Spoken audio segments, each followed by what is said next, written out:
पौराणिक कथा के अनुसार स्वयं ब्रह्मा जी के मानस पुत्रों में से एक मानस पुत्र राजा कुश थे। इनके नाम से ही ये कौशिक वंश कहा गया।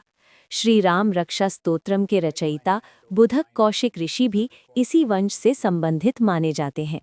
राजा कुश के पुत्र थे राजा कुशनाभ। राजा कुशनाभ के पुत्र थे राजा गाधी और राजा गाधी के पुत्र थे विश्वामित्र। महर्षि विश्वामित्र के जन्म की कहानी कुछ इस प्रकार है।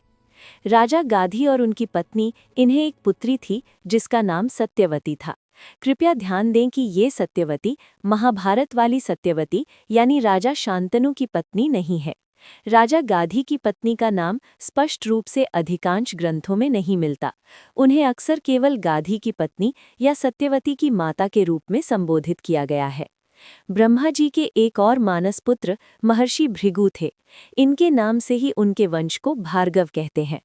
महर्षि भृगु के पुत्र महर्षि च्यवन थे, जिनके नाम से च्यवनप्राश प्रसिद्ध है। महर्षि च्यवन के पुत्र थे महर्षि औरव और इन्हीं महर्षि औरव के पुत्र थे महर्षि ऋचिक। यही महर्षि ऋचिक ने राजा गाधी से उनकी पुत्री सत्यवती का हाथ मांगा तो राजा गाधी एक क्षत्रिय थे और वे अपनी पुत्री का विवाह एक क्रोधी स्वभाव के वृद्ध ब्राह्मण से नहीं करना चाहते थे। ऋषि को मना करने के लिए राजा गाधी ने एक असंभव शर्त रखी। उन्होंने कहा कि यदि ऋषि उन्हें 1000 ऐसे सफ़ेद घोड़े लाकर दें जिनके कान एक तरफ से काले हों तो ही वे अपनी पुत्री का विवाह उनसे करेंगे। ऋषि ऋचिक ने अपनी तपस्या के बल पर वरुण देव को प्रसन्न किया। वरुण देव की कृपा से उन्हें गंगा नदी के तट पर अश्वतीर्थ नामक स्थान से वैसे ही 1000 श्याम कर्ण यानी काले कान वाले घोड़े प्राप्त हुए। जब ऋषि ने राजा गाधी को वे 1000 घोड़े भेंट किए तो राजा को अपनी शर्त के अनुसार सत्यवती का विवाह ऋषि ऋचिक से करना पड़ा। सत्यवती ने अपने पति ऋषि ऋचिक से प्रार्थना की कि वे उन्हें और उनकी माता यानी राजा गाधी की पत्नी को पुत्र प्राप्ति का आशीर्वाद दें। ऋषि ऋचिक ने 2 अलग-अलग चरु यानी खीर के पात्र या प्रसाद तैयार किए। एक प्रसाद पत्नी के लिए यानी कि सत्यवती के लिए, जिस प्रसाद में ब्राह्मण गुणों वाले पुत्र का तत्व डाला गया, क्योंकि महर्षि ऋचिक चाहते थे कि उनका और सत्यवती का पुत्र एक गुणवान और महान ब्राह्मण हो।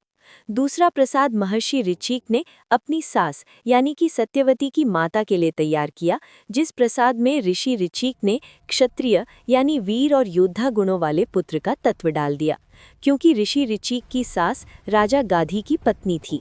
सत्यवती की माता ने सोचा कि ऋषि ने अपनी पत्नी के लिए निश्चित रूप से अधिक उत्तम पुत्र वाला चरु यानी प्रसाद बनाया होगा, इसलिए उन्होंने चालाकी से अपना चरु या प्रसाद सत्यवती को दे दिया और सत्यवती का चरु या प्रसाद स्वयं खा लिया। जब ऋषि ऋचिक को अपनी दिव्य दृष्टि से ये पता चला तो उन्होंने सत्यवती से कहा, तुमने बहुत बड़ी गलती कर दी। अब तुम्हारा पुत्र ब्राह्मण होते हुए भी क्षत्रियों जैसा होगा और तुम्हारी माता का पुत्र क्षत्रिय होते हुए भी ब्राह्मणों जैसा विद्वान होगा। इसी कारण सत्यवती की माता के गर्भ से विश्वामित्र का जन्म हुआ। वे एक क्षत्रिय राजा बने, लेकिन बाद में अपनी तपस्या से ब्रह्मर्षि बन गए यानी ब्राह्मण गुण। परंतु सत्यवती ने ऋषि ऋचिक से प्रार्थना की कि उनका पुत्र क्षत्रिय न हो, भले ही उनका पौत्र यानी पोता वैसा हो जाए। ऋषि ने उनकी बात मान ली और इसी कारण सत्यवती ने महर्षि जमदग्नि को जन्म दिया, जो एक शांत स्वभाव के महान ऋषि बने। जमदग्नि के पुत्र यानी सत्यवती के पौत्र भगवान परशुराम हुए, जो ब्राह्मण होते हुए भी स्वभाव से महान योद्धा थे यानी क्षत्रिय गुण।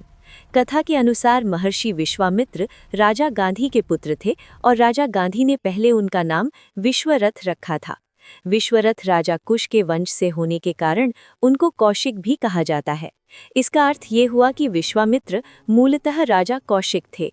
एक बार वे अपनी सेना के साथ महर्षि वशिष्ठ के आश्रम पहुंचे।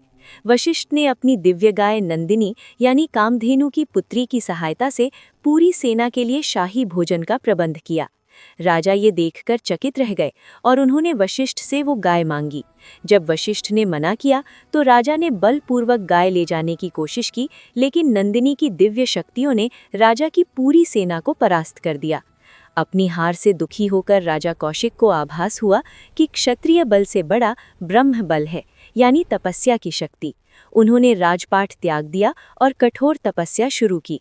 उनकी तपस्या से प्रसन्न होकर ब्रह्मा जी ने उन्हें राजर्षि की उपाधि दी, लेकिन वे ब्रह्मर्षि बनना चाहते थे।